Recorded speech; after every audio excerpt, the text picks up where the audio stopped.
ఒకానొక ఊరిలో సుజాత ఇంకా వాళ్ల భర్త సురేష్ ఉండేవారు. సుజాత భర్త కూలి పనికి వెళ్తూ డబ్బు సంపాదించి కుటుంబాన్ని పోషించేవాడు. వాళ్లకి ఒక కొడుకు కూడా ఉన్నాడు. తన పేరు రాజేష్. రాజేష్ చాలా బాగా చదివేవాడు. కొడుకుని చూసి సుజాత ఇంకా వాళ్ల భర్త చాలా మురిసిపోయేవారు.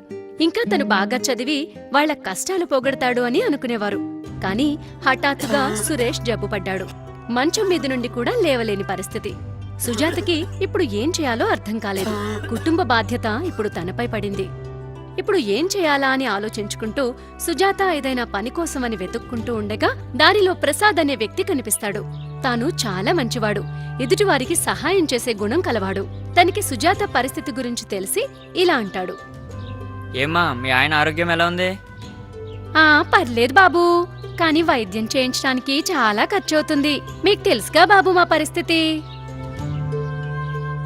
అవును కదా, నీకు పనిప్పిస్తా, చేస్తావా? ఏం పని చేయాలి బాబూ? నీకు తెలుసు కదా, నేను చెరువులో చేపలు పట్టి బజారుకి తీసుకెళ్లి అమ్ముతుంటాను. కానీ ఇప్పుడు నాకు బజారుకి వెళ్ళి అమ్మడానికి సమయం కుదరడం లేదు. నువ్వు వెళ్ళి చేపలు అమ్ముతావా?